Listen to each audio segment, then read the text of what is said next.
Hola a todos y bienvenidos a este canal donde hablo de casos reales. Mi nombre es Marta y antes de empezar os pido que os suscribáis y que activéis la campanita para que YouTube os avise cada vez que suba contenido. Y si lo que cuento os parece interesante, dejadme un bonito like porque no sabéis lo mucho que me estaríais apoyando con este gesto. Bueno, pues hoy voy a hablar de 3 casos antiguos que consiguieron resolver en 2021 gracias a los avances tecnológicos y a la insistencia de los agentes. Así que, dicho esto, no me enrollo más y empezamos.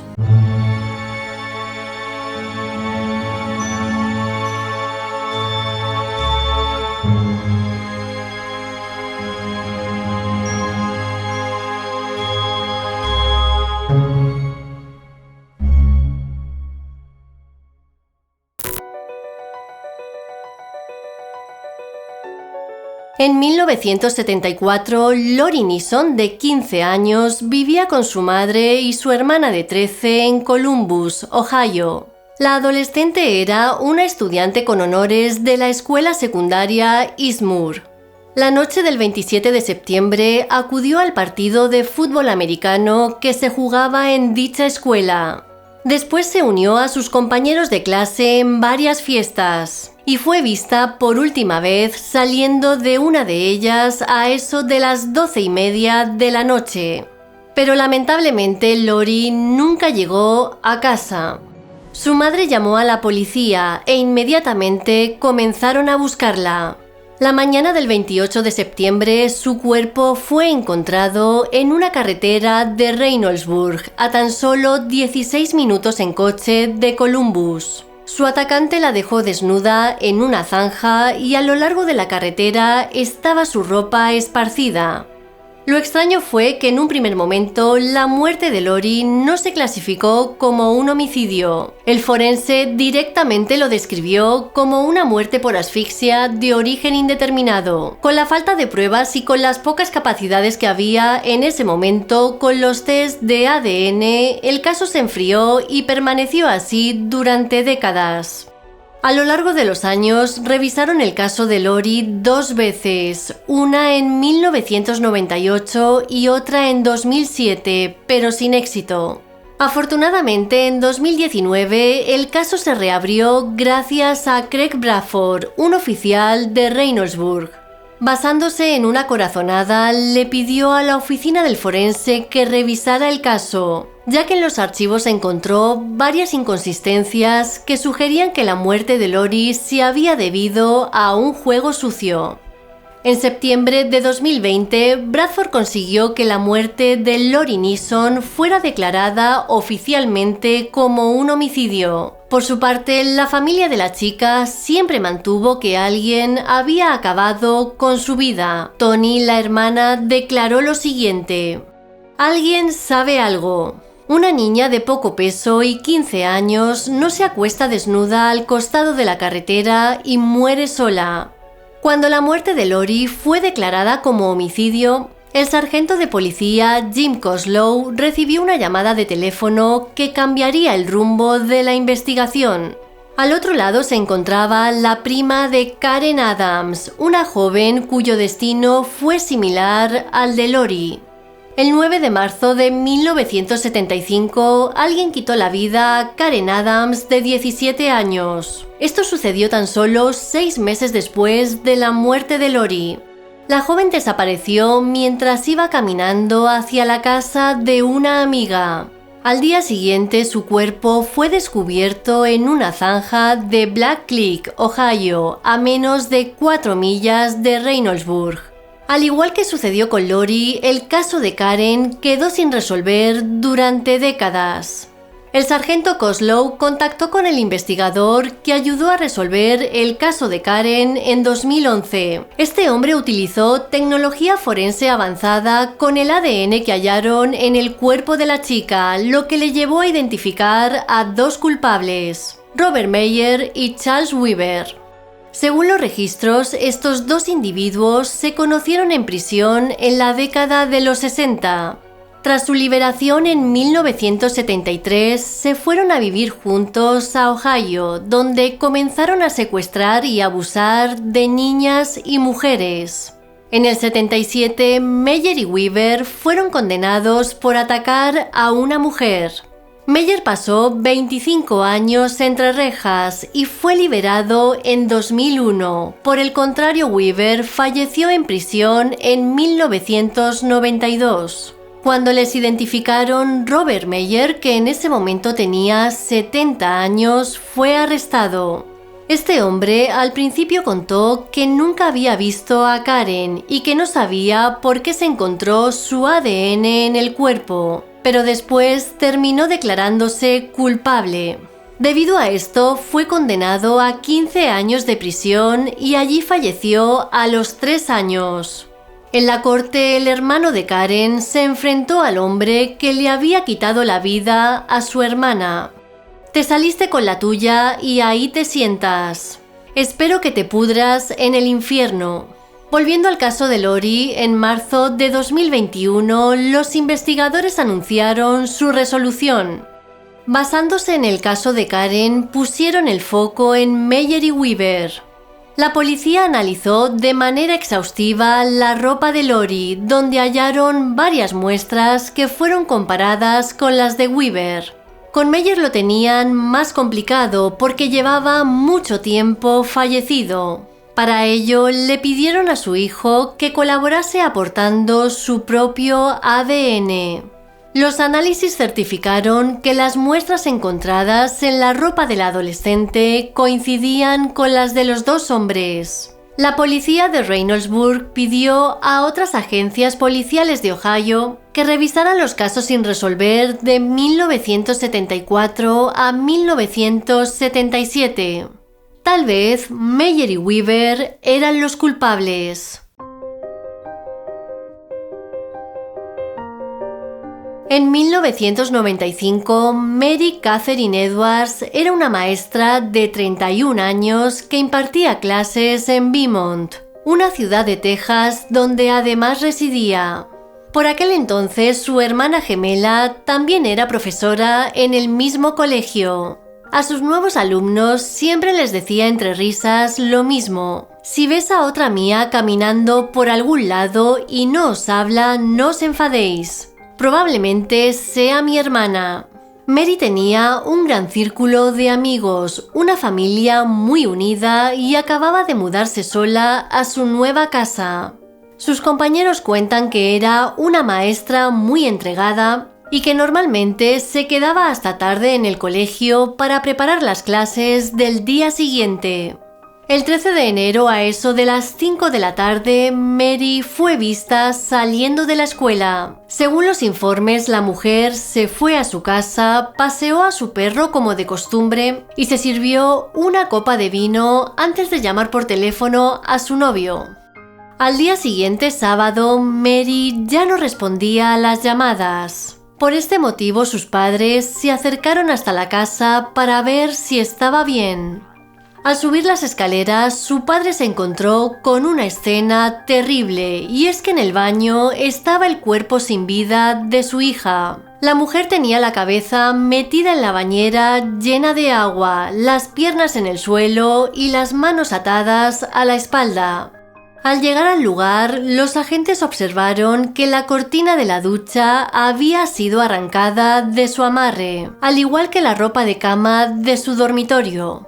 El forense estableció la causa de la muerte por ahogamiento y que su atacante había abusado de ella.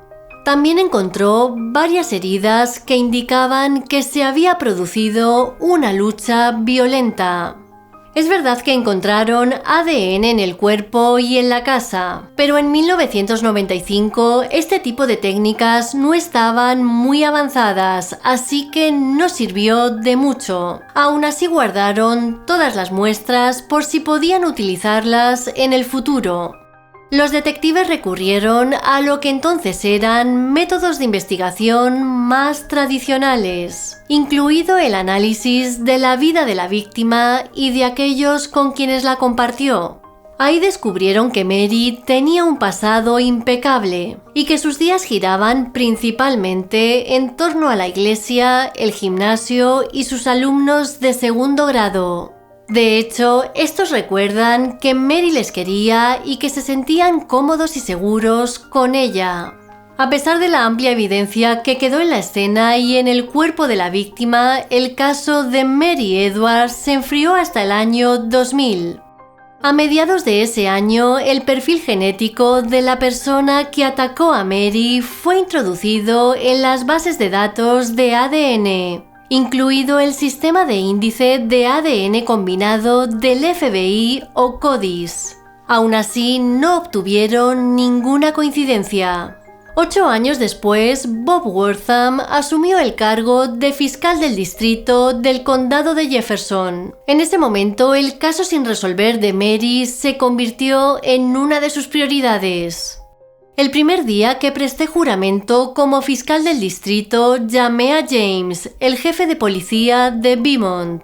Fue ahí cuando le pedí que pusiera a algunas personas en el caso de Mary Edwards porque eran hechos muy terribles. Tenía muchas ganas de encontrar una manera de resolver ese caso. Declaraciones de Bob Wortham. En abril de 2020, los avances en la tecnología del ADN, incluida la aparición de la genealogía genética, brindaron a los agentes esa oportunidad.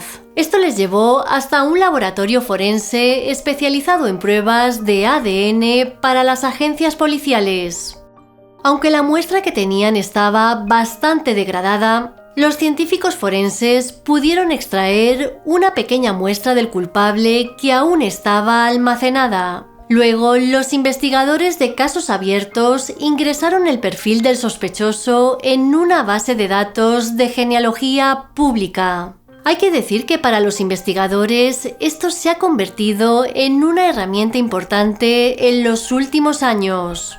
En el caso de Mary, varios de los primos segundos del culpable y otros parientes lejanos aparecieron en la base de datos. Los investigadores obtuvieron muestras de ADN de unos 30 parientes lejanos, quienes cooperaron voluntariamente con la policía. Finalmente, la lista se redujo a 2 hombres: Clayton Vernon Foreman, de 61 años, y su hermano. Los detectives profundizaron en sus antecedentes y descubrieron que el único que tenía era Clayton. Parece ser que este hombre en 1981, es decir, un año antes de casarse con su primera esposa, se declaró culpable de abusar de una mujer. Debido a esto, solo fue condenado a 3 años de libertad condicional. Al descubrir esta información, los investigadores siguieron el rastro de Clayton hasta Ohio, el lugar donde residía. Lo que hicieron fue recoger la basura que dejaba al lado de su casa, para así comparar el ADN con el de la escena del crimen. Luego, los análisis demostraron que el ADN encontrado en los artículos de la basura coincidía con el perfil genético de la persona que le quitó la vida a Mary. In 2020, Beaumont police investigators and the Texas Rangers enlisted the assistance of forensic scientists to review DNA evidence from the scene. Utilizing technological advances, investigators were able to link DNA profile recovered at the scene to a 61-year-old suspect, Clayton Bernard Foreman of Reynoldsburg, Ohio. Los agentes descubrieron que Clayton y Mary se conocían. Al parecer, se habían graduado en la misma escuela secundaria, pero no solo eso. Además, Mary en 1982 fue la dama de honor en la primera boda de Clayton. El 29 de abril de 2021, Clayton Foreman fue arrestado y acusado de asesinato en primer grado. Sus antiguos compañeros de clase quedaron atónitos por las acusaciones en contra del hombre. Según contaron, él era el que planificaba las reuniones de antiguos alumnos. Incluso estuvo a cargo de los homenajes a aquellos compañeros de clase que habían fallecido desde la graduación, como era el caso de Mary. Bob Wortham declaró que estaba muy orgulloso del departamento de policía. Según él, habían conseguido cerrar un caso que llevaba años sin resolver. En 1976, Jane Stalcup era una estudiante de enfermería de 19 años que residía con su familia en Garden Grove, una ciudad del condado de Orange, California. El 19 de diciembre acudió a la fiesta de un amigo, pero por desgracia nunca más regresó a su casa. Su desaparición inspiró una búsqueda masiva por parte de agentes, oficiales y voluntarios en todo el condado. Tras varios días de búsqueda, la joven fue encontrada en el asiento delantero de su Ford Falcon. El vehículo estaba estacionado en un complejo de apartamentos en Jockey Street, a poca distancia de su casa. Según la autopsia, la joven falleció por asfixia mecánica. Además, su atacante había abusado de ella. Como ya hemos visto en los casos anteriores, la tecnología de la época era muy pobre, así que el caso acabó enfriándose con el paso del tiempo. En 2002, el Laboratorio de Criminalística examinó hisopos recolectados de la escena del crimen. Gracias a eso, lograron aislar el ADN de un hombre entonces no identificado que estaba presente en el momento de la muerte de Jane. Pero lamentablemente los investigadores con estas muestras no obtuvieron resultados. La policía de Garden Grove hizo repetidos intentos de vincular el ADN encontrado en la escena con un sospechoso, pero a lo largo de los años agotaron las numerosas pistas que tenían. Neil, la hermana de Jane, que tenía tan solo 15 años en el momento de los hechos, declaró lo siguiente: «He visto el archivo del detective sobre el caso y debe tener al menos 3 pulgadas de grosor. Hemos pasado por 3 generaciones de detectives en esta investigación». En 2020, los agentes de Garden Grove le pidieron a la oficina del fiscal del distrito que abriera una investigación de genealogía genética. Finalmente, el 14 de julio de 2021, anunciaron en una rueda de prensa el nombre del culpable. Gracias a los avances, consiguieron identificar a Terry Dean Hawkins como la persona responsable del abuso y asesinato de Jane. Hawkins falleció en 1977 a la edad de 23 años en una cárcel del condado de Orange. Según los informes, en el momento de los hechos, trabajaba como mecánico y vivía en Garden Grove.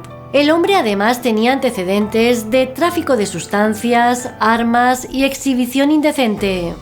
Hawkins fue acusado pero nunca condenado del asesinato en 1975 de una mujer de 30 años. Al parecer ese caso fue desestimado sin más y nadie fue condenado.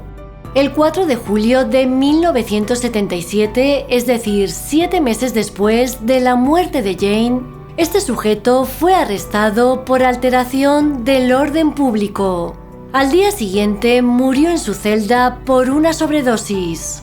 Los agentes contaron que nadie de la familia conocía a este hombre, lo que les lleva a pensar que la muerte de Jane fue un acto de violencia al azar. Su teoría es que la noche de los hechos, la joven fue secuestrada cuando se estaba subiendo a su vehículo. Los agentes compartieron la resolución del caso con Neil, aunque les hubiese encantado comunicárselo también a su madre, pero ya había fallecido.